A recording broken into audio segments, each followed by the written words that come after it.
Our intention is the court would allow us to have her enter the plea, do a PSI to kind of see where she is now. This was a case we brought over from CDC and then decide what is best on the motion. Either to dismiss The it or burglary to of a hab continue. is the MTRP? Yes, ma'am. Okay, for some reason I said. Before we go any further, I've got a note to remind myself, I have a seat in the jury box, I'm gonna get a drug test first. Hang on to it because it'll get mixed up with my other stuff. Please and thank you. Thank you. You don't want it to get lost in the abyss that I have going on up here. Ms. Cawthon, you have Zachary Turner. Yes, Your Honor.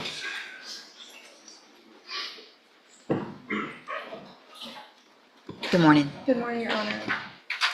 Morning, Mr. Coleman. Good morning, sir. You're Zachary Turner. And this is 24 DCCR 2197. Mr. Turner's charged with fraudulent use or possession of identifying information. And what is the announcement? Your Honor, we're needing a reset. I've talked to the prosecutor and we're needing some more evidence. There appears to be maybe some videos that did not make it to our file. Okay, And thereby not turned over to the defense counsel. And I'd like some time to run it. sure. All right, so I'll just do a normal reset. Mr. Turner, make sure you stay in touch with Ms. Cawthon. Once she gets that information from Mr. Coleman, you guys can meet and go over it, and then we'll see if we can get an announcement at the next court date. All right, thank you. You're free to go. Thanks, Ms. Thank you, Your Cawthon. Honor. Let's see, is Mr. Cole here? Mr. Leish? On Carly Davis? Carly Davis Hoosier. Is there, Mr. Coleman, witnesses on this or just argument? Or- And I forgot the message about the re-indictment. I'll just take care of that. It's a mess. It was. I in tried. hindsight, It was pretty convoluted. All right, you're Carly Davis and Carly Hoosier. And this is 24 DCCR 1385 and 25 DCCR 1237. And so their state has, we were going to be here on reviewing bond conditions, correct? And then the state has filed a motion to increase the bond. Yes, Judge. And is that in both of the cases or just that In one? both cases, Judge. Let me pull this up. I know I took a look at it last week, but.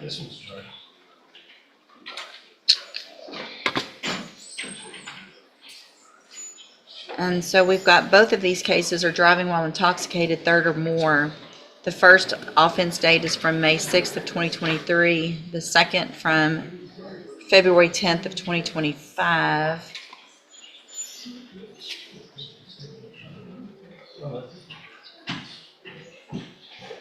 Give me just a second here.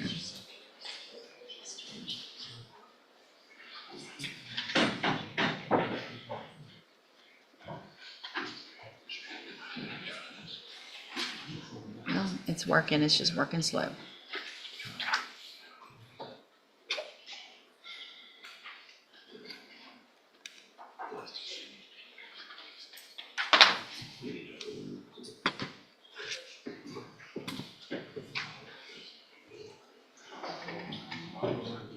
So I've got some history with regard to prescriptions. Some of it's obviously very hard to read, but it looks like prescriptions for alprazolam and something called D-amphetamine. Okay.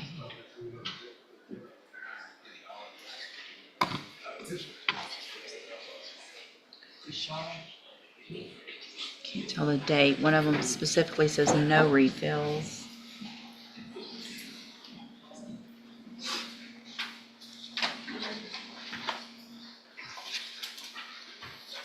I can't read the dates on these. We can get better photos, Judge. She had had that prescription for, All right, it shows it expires October of this October 31st for the, Judge, I had a number of questions about those photos myself. I mean, I'm not necessarily, well, I guess I am questioning the validity. This doctor that allegedly prescribed it, this Rajan Desai, there's either an Austin address or a Milburn, Texas address for this doctor. When I looked him up through the Texas Medical Board, and I'm just a little curious about. So where do you go to the doctor? Where's this doctor from? From Beaumont, and I do a telemed every month except for 3 months. I go to his office now. I have an appointment with him today now. Today? Yes, ma'am. Where specifically? Telemed today. Oh, Yes,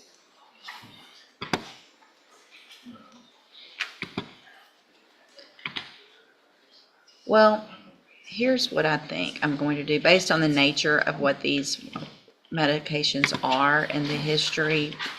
Well, are you driving?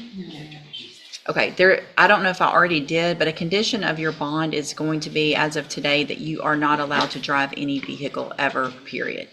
Okay? So if you're caught driving, obviously you'll be right back in jail without, probably without a bond.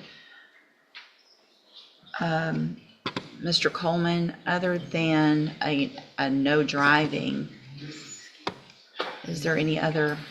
No, Judge, I just would like to reiterate, and we put it in our motion, and it sounds like the court's read the motion, but, she's got 4 previous DWIs, Judge, and in addition, she picked up this latest DWI while out on bond for a DWI, Right. Judge. And that along with the positive drug test, I think the public safety, the community safety demands some additional assurances.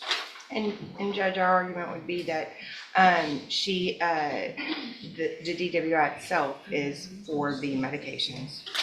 She's been on these medications for, Well, it doesn't matter if you're on medication and you're Right. taking too much medication, then that's a problem. sure. So you can be on these medications and not be. Also, the failure of the drug test was for these medications. Right, I understand that. My biggest concern is the fact that if the medications are not being taken properly or too much of the medications, then that's a larger concern with the safety, and I completely understand and agree with Mr. Coleman on that. How'd you get here today?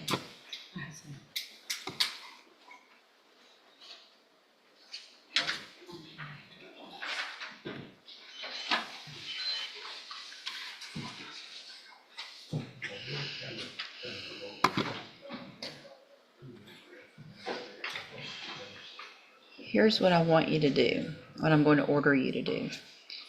I'm going to order that at your appointment, I'm requiring you to find out and with your doctor, get a prescription for something that is non-narcotic. So something that is not going to cause these issues if in fact our concern is that you are misusing or overusing these medications, then there's other medications that you can take. You need to talk to him today. I want you on your way to be off of both of these medications and on something that would not lead to the issues that you're having. Does that make sense? You need to get that information from him, find out what he can prescribe. I want those to Ms. DeLage, and I want her to get those to me. That is a condition of your bond at this point. If you don't do that today at that appointment and get that information to her, then I'm going to, what I'll do today is not rule on Mr. Coleman's motion. So that motion to raise your bond is still out there. And if you don't get this information and you don't get this done today, then your bond will likely be raised and you'll be in jail. Do you understand? All right. My only question is, the medication to get off of it abruptly can cause. I understand that. I'm not saying you have to get off of it abruptly. I'm saying I want the plan and how you're going to do it, what it's going to be reduced to, But obviously that needs to be done in a medical way. Quick pause for a second. If you're enjoying these courtroom breakdowns, hit the like button. It really helps more people discover the channel. it's going to take its place, whatever it is. I want that. You need to tell him that you have been ordered to get off the medications, but obviously that needs to be done in a medical way, but I want whatever that plan is and how you're going to do that, and I want that to Ms. DeLay so she can get it to me tomorrow. Okay? All right, tell her free to go. Thank you, Your Honor. Okay, thank you. see, Diamond Jane. Mr. Floyd? Is Mr. Floyd here? Mr. Choate, good morning. Good morning, Mr. Choate. This is Richard Afong Wade, 23-41318. Mr. Hoffpower, good morning.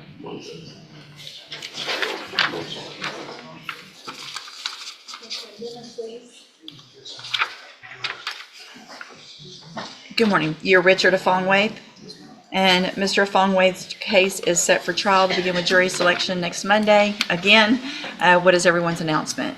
Unfortunately, we had to file a motion for continuance. Mr. Floyd had to have a partial knee replacement last Wednesday. He's under doctor's orders not to sit or stand for prolonged periods of time. And so we had to file a motion for continuance. So I guess our announcement is not very much. I got the message, Judge. I don't have an issue. I mean, I can't. He's got a medical condition. Sure. Is there a timeline on that? So in the next, I think he's got to follow up in 3 weeks, and then they'll reassess what he's allowed to do, right? Because like right now, he's still like at home. Sure. So, Okay, so I'm going to reset the case to the next trial docket to give them plenty of time. Obviously, you guys know this was going to be the number one probably. It's really going to be up there next time. So as far as age goes, I'm going to set it, and if I need to protect everybody, I can do protection orders from other courts if you need that as well, because it'll be time to get it way past time next time. yes, Judge. Tell him I hope he gets better, and we'll see y'all the next trial docket. Thank you, Judge. You're free to go. Appreciate it. Thank you, Judge.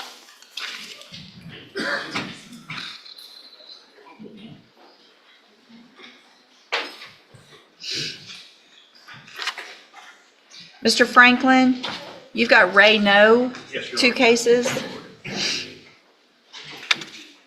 Morning. Good morning, Your Honor.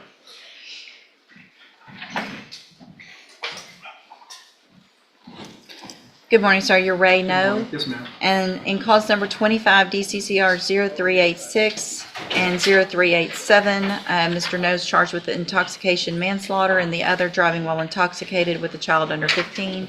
And what is the announcement? We are ready to proceed to trial by jury, Your Honor. Okay, have y'all done a rejection? So what I'll hold it while y'all do. On the tablet, there's a plea bargain rejection. If y'all will get that signed with whatever has been offered that you're rejecting, and then I'll go over consequences, options, all of that, and then we'll get it on the trial docket. Understood, Your Honor. Okay. Get that filed. Yes, sir, thank you. I'll hold it while y'all get that taken care of.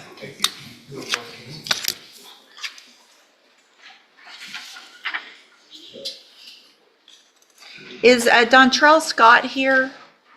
Mr. Scott, Mr. Johnson called earlier. He is not going to be able to be here. He's ill. I'm going to reset your case. You're free to go. Just stay in touch with Mr. Johnson in his office, and they'll let you know when you need to be back.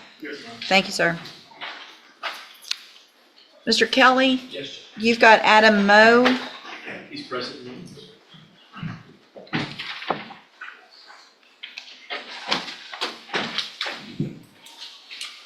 Good morning.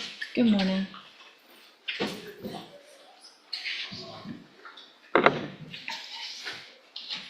Good morning, you're Adam Moe? Okay, so we're here because Mr. Moe is on probation Yes. I did a different type thing where Mr. Moe went and did some time on some of his cases in prison, got out and is now on probation.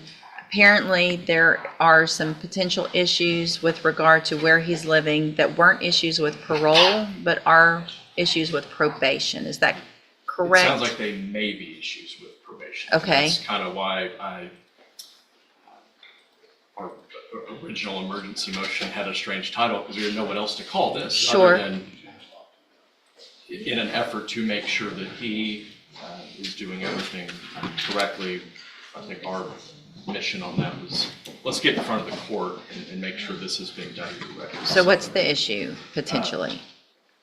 Adam's parents, Jody and Chris Moe, who the court may remember, and they're present again today, while Adam was incarcerated, went to a number of lengths with the folks from parole to make sure that any home that Adam was going to live in upon his release and beginning the out of prison portion of probation and parole, because he's on parole too. Correct. That their home where he was going to live was in compliance. Right. Parole's approved it. Parole has approved it. So where are we? If the court doesn't mind, I can say the address. No, I don't need that. I just need to know what the issue is with The probation. issue is we are at 574 feet from a church that has a playground attached to it. And I don't want to speak for probation at all, but condition, I think it's 33. It isn't vague, but it's neither inclusive nor exhaustive. So I don't know exactly what the conversation was that probation had with Adam the day that he reported immediately upon his release from prison a couple weeks ago. And I don't believe that the conversation was, hey, you can't live there. It was, this is kind of an issue. So our position is a lot of effort was made. So what's the issue? Excuse me, so his condition number 33 says that he's not to be within 1,000 feet of places where children commonly gather. So Right. it's not limited to that list. And so I believe it's the 574 feet from the church with the playground attached is the issue. Okay. I'm looking at the order now.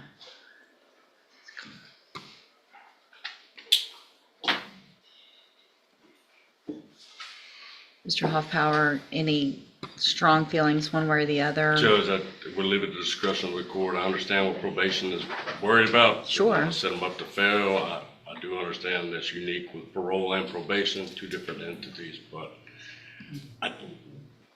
Well, and the I don't want him offenses violated. were possession of child pornography. correct. There weren't any allegations of There were 10, assaults or anything like that? Correct. Okay. just 10 charges of possession. And 5, we put 5, got penitentiary and 5 with probation. Right. Is there a GPS at this point? No, He hasn't had his initial, actually, the assignment is tomorrow. He just did intake and correct me if I'm Sure. wrong. He just did No, and I intake. appreciate being proactive, and that is good. We don't want to be in here the first month because there's a violation, which technically that would be a violation. There's no doubt that it's not vague. That would for sure be a No, violation. in my reading too on the geography of this thing, Rich, is that if Adam were to make, I'm going to call it a left turn if I've got the map correct in my head, if he were even to turn incorrectly down the main street where this house is, that would be a parole violation. So our position is that parole's assessment here, and I know the numbers are what they are, but that it covers both issues. So it's not like there's some kind of leeway to go even closer to that facility. He isn't going that way. He cannot, or he's in violation of what's been set up for. Judge, Ms. Roach says if he lived there, the sentenced him as grandfather. He's not, though. They specifically moved to Okay, thank you, though. yes. Ms. Roach is watching to make sure, because if you were living somewhere already, there's kind of a grandfathered in, but they specifically moved to try to make it better, and, Yes, ma'am. okay. Well, here's what I'll do. I will allow a modification of number 33. But I want it to somehow, some type of addendum or attachment that's very specific, because this isn't going to be a exception for all, only for this specific. So I will need probably the address of that church, so that in the orders, it says that you can be within 574 feet of that specific place. 33 stays the same for everywhere else. So it can be 33 can read like it does, and then you can add with the exception of that one place. Also, at least for, I would say, 6 months or so, or depending on how probation feels once he gets going, and if he's following all the rules and treatment and things like that with the LSOTP and all of that stuff, then I want a GPS monitoring device on at least for a minimum of 6 months to make sure that the rules are being followed, that he's going the right way, and there's not any issues. And that way, once we're all more comfortable with how things are going now that he's out of prison, then I'm okay with getting rid of that once you're okay with that, if he's following through with treatment and everything like that. Make sense? Okay? Just one question, I think there's not school issue. It's not the school issue, it's just the church. The church. Yeah, the church with the, so I want that, that's the only exception, and the exception is the 574. So like you said, turn the other way, don't get any closer than what you're saying. That way there won't be an issue with it being any closer than what you're saying at any times that it would show up on that GPS. Make sense? Okay? Yes. All right, thanks. Y'all are free to go. No, ma'am. Mr. Burbank, Renisha Chason.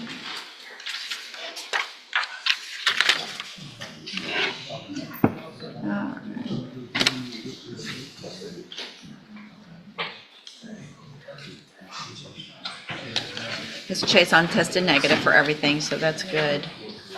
Thank you. Yes, thank you. I need your signature, though. All right, ma'am, you're Renisha Chason. And will she waive the formal reading of the indictment? She will, Your Honor.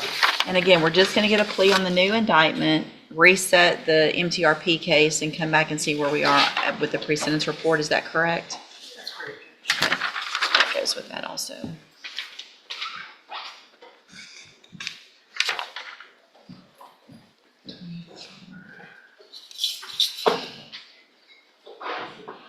Judge, just to refresh the court's recollection, the co-defendant in this case, who is the, in my opinion, much more culpable defendant, has already pled the TDC time. Okay, thank you.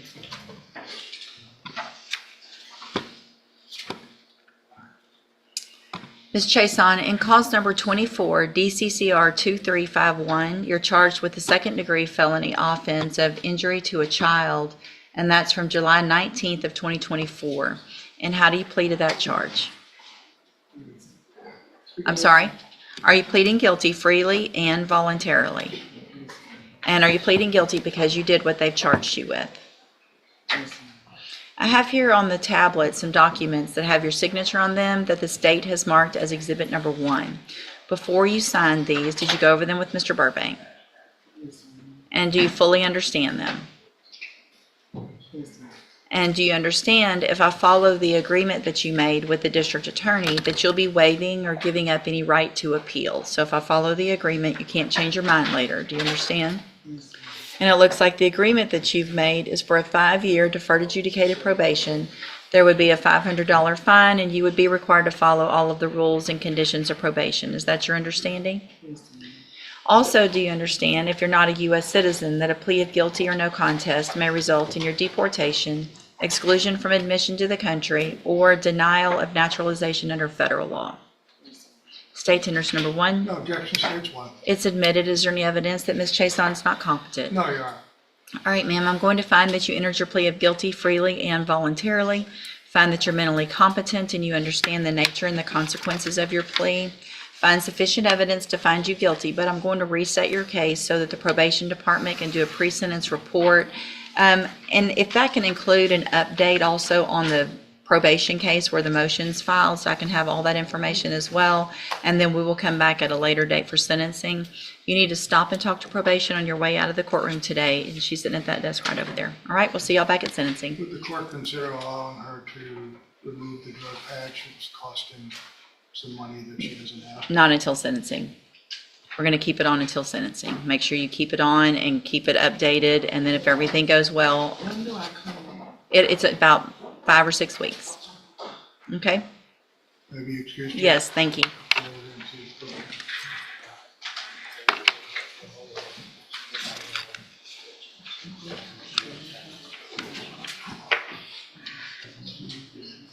Mr. Franklin, on Mr. No? Yes, Your Honor.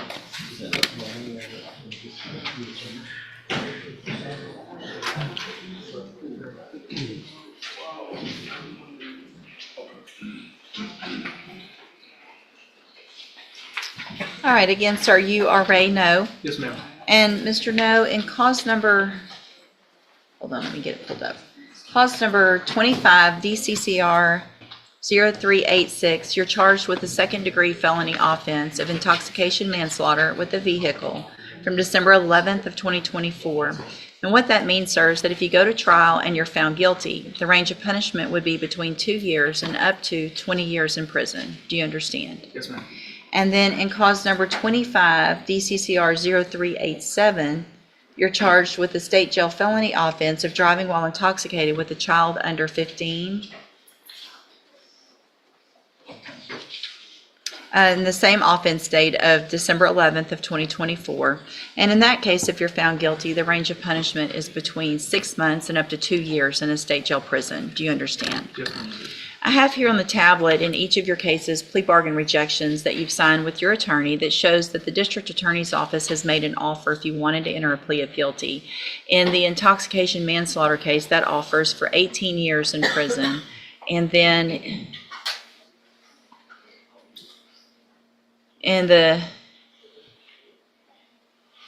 I think I'm marked it wrong. Should be 2 It should be. 2 years state jail. Yeah. No, okay, Yeah. all right. Okay, if I make that modification? absolutely, Judge. Thank you. So in the other, well, And if you can't read my writing, I'm nope, happy that's to okay. I'm redo it. obviously don't know how to erase because now I'm just making marks all over this document. I feel like I know how That to. should do it. Okay, so, good grief. It is a Monday. All right, so in that state jail felony case, the offer is for 2 years. In the state jail prison, it would run concurrently with the other case. You have every right to reject these offers and have both of your cases set for trial. I just want to understand, make sure you understand what the possible consequences are if you go to trial and what your options are. And do you understand all of that? Yes, ma'am, I understand. And do you want to reject those offers and have your cases set for trial? Yes, ma'am, I do. Okay, we'll get that done. And Mr. Coleman, is there any reason to believe that these offers would change? Is there any evidence that you're waiting on or anything like that? No, no. So I do want to make sure you understand that after today, Mr. No, I won't accept this plea agreement. Okay, we'll see y'all at trial. We'll get it placed on the trial document. And just like that, the day ends with several lives heading in completely different directions. Some defendants walked out with another opportunity, others left facing major decisions, and one case is now headed straight toward trial. Courtrooms aren't just about rulings, they're about choices, consequences, and the moments that change everything. If you change your mind and want to enter a plea of guilty, that would be to something different or open to the court unless there's new evidence that your attorney or the district attorney gets or finds out about between now and then. Make sense? Yes, ma'am. Okay, we'll see y'all at trial. We'll get it placed on the trial docket. Thank you, Your Honor. Thank you.